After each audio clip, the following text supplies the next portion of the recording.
Fresh Blood. Chapter 2. The Body. "We're here," said Nate, pulling the car to a halt behind one of the squad cars already parked. Its flashing lights reflected 100 times in the raindrops falling fitfully on Nate's windscreen.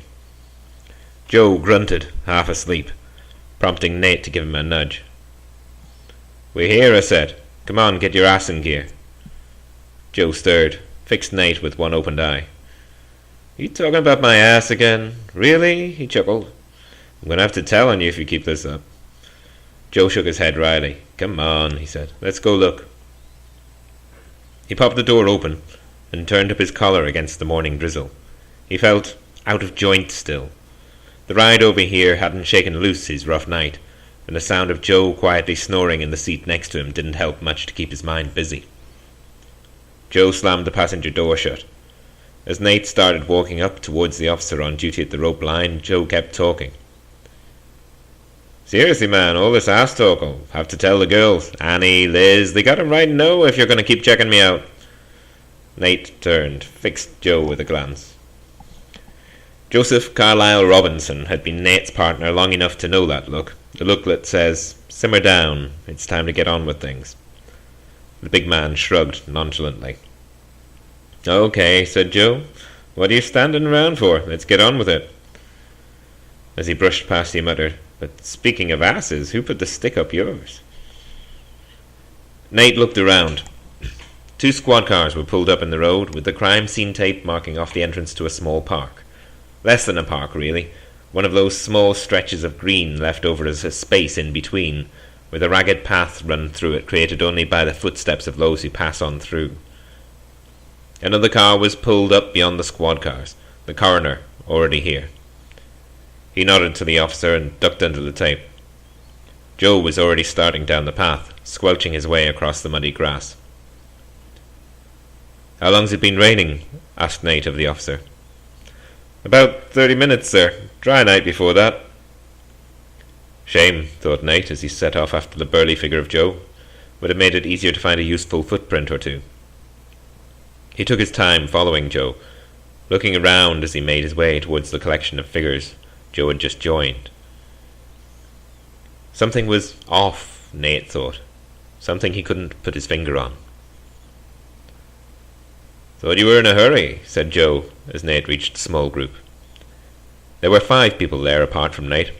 Joe, 2 of the uniform cops, one of them scrawny old Osterman from Nate's division, the other a younger guy he couldn't remember the name of, Amelia Jones from the coroner's office, and the figure she crouched over.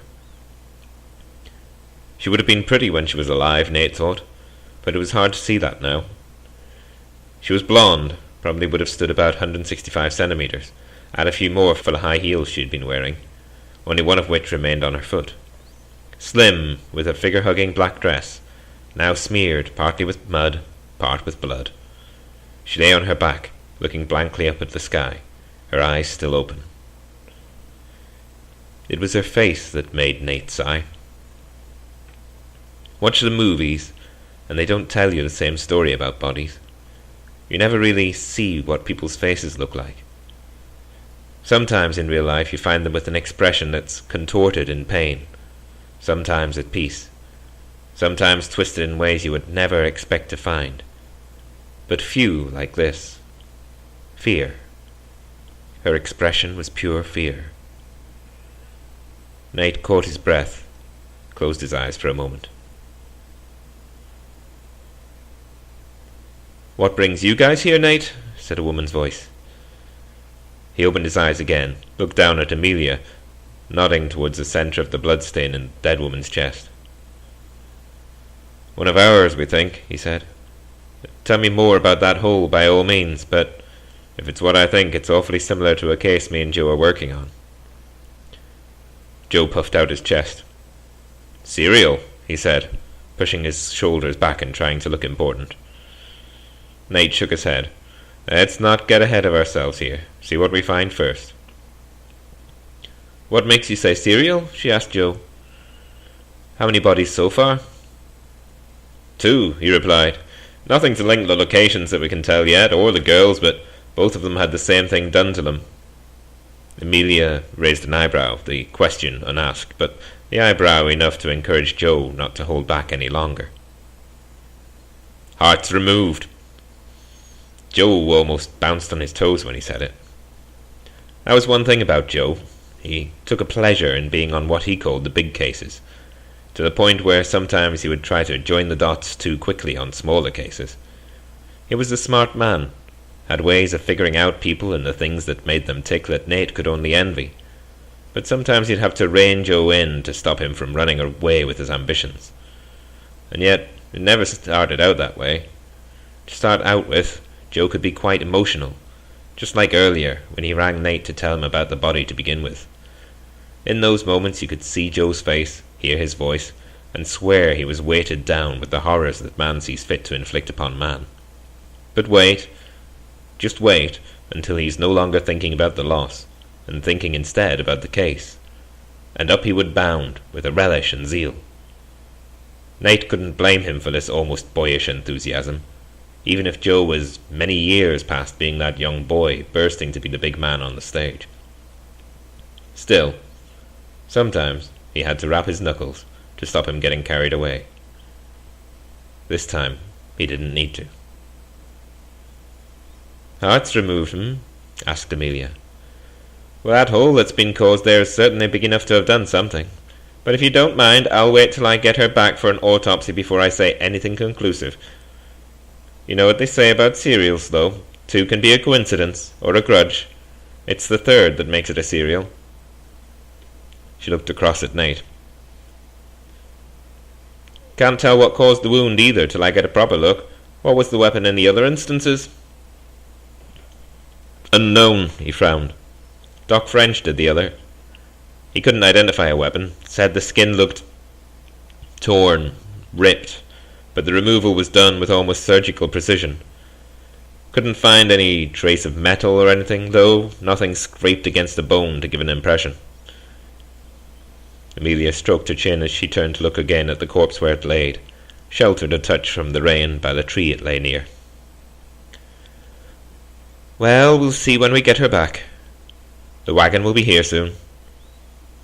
Nate looked at Osterman. "You guys done a look around already?" The tall, scrawny man nodded. "First look, but only a scan. Then secured the body and the entrances while we waited for you guys. Nothing to report, but need to take another look." Joe piped up. "I'll take them. See what we can find. Osterman, Kennedy, you with me?" Kennedy, that was it. That was the name of the other officer. "Thanks, Joe. Hey, Osterman, before you go, who called it in?" Osterman stopped and nodded towards the body. "She did," he said. "We got a phone call from her as she was being attacked, about an hour and a half ago. It'll all be on tape. When we got here, we secured the area. Doonan, Marquez, and a couple of others are still touring the area, checking for anything.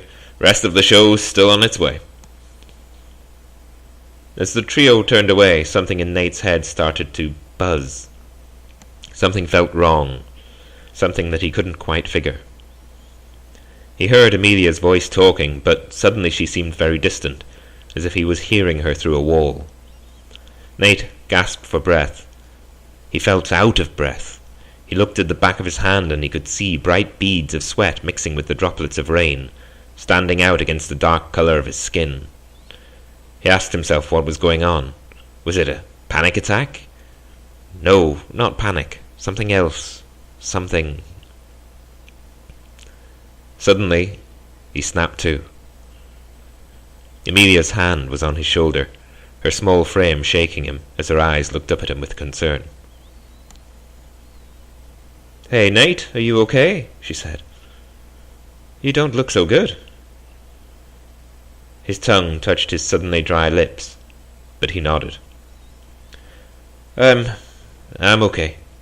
Didn't sleep too good," he managed. She looked closely at him. "You been having sleep problems long?" she asked. He started to answer, but she interrupted him. "Remember, I'm a doctor, and I'm good at spotting lies, and you weren't listening to me when I was talking about the case, And frankly, not listening to me at any time is a cardinal sin. So, I'll ask again. You've been having sleep problems long? Nate shook his head. No, just bad dreams. That's all. Amelia seemed satisfied. For now, at least. What were you saying, anyway? He asked. Amelia shrugged. Cardinal sin it may be not to listen to me, but it was nothing important. I was just wondering what she was doing wandering around in such a skimpy little dress in the small hours of the morning. My mother always used to say about nights like last night, you'll catch your death of cold. Well, she caught her death, poor thing. At least she had her phone, though it's not here. I imagine it'll be around here somewhere. It's in her coat pocket, said Nate. Amelia looked at him curiously. What? She said. It's in her coat pocket. Amelia's curious frown deepened. Nate, what are you talking about? She's not wearing a coat. Nate could hear the words as he spoke them. He knew they were true, and yet he didn't know how he knew. Or maybe he just didn't want to know. She was wearing a coat. It's here somewhere. Her phone. He shook his head to clear it. Of course, her phone. He got his own phone out and rang through to dispatch. Dispatch, this is Miller. We're at the scene you sent us to. Osterman said the victim called in to say she was being attacked. Do you still have the number she rang in from? Amelia watched as he talked on the phone with worry in her eyes. She'd known Nate for years now, and she'd never seen him like this. He was always cool and calm, and carrying with him an easy presence. She'd always put it down to his tour in the army, back before he joined the force. There was none of that coolness, none of that calmness now. He was agitated, sweating, jittery, like he was hopped up on some kind of drug. If it was anyone but Nate, maybe she'd think that was the answer. But no, not him. This was something else. Something she couldn't be sure of. You've got it, she heard him say. Good. Call it. Still holding the phone to his ear, Nate started away from the body, moving off slightly in the direction that Joe and the others had gone. Is it ringing? She heard him ask down the phone. It is? Good. Further off down the path she heard Joe's deep voice shout. She turned to see Joe and Osterman stepping quickly towards some bushes. Saw as Joe reached in and lifted a coat. Kennedy buzzed about. Distantly she could hear the younger man's voice talking about leaving the coat where it was, evidence. But Joe came marching back towards Nate and Amelia, the coat held between his two extended arms like a prize, leaving Kennedy in his wake to stand guard over the bushes where it had lain. In one of his open hands Joe held the phone, still trilling away as dispatch rang the number. She looked back across to Nate, who stood looking. Was he stunned? Was he scared? She heard him speak once more into the phone as Joe closed the gap holding the coat. What was the time of the victim's call, dispatch? As he waited for the answer, Nate couldn't even see Amelia's face. He couldn't register Joe's face. All he could see was that coat, with its rich, glorious, red colour. And as the answer came, Nate felt a sudden gulf open under him, as if he was suddenly standing on the edge of a great height, making him feel dizzy and sick, even though the ground was firm under his feet. 3:42 a.m., the exact moment he had woken up. And that rich, wonderful red, that magnificent red, that red fragment from his dream, now real, here, in front of him, in Joe's arms.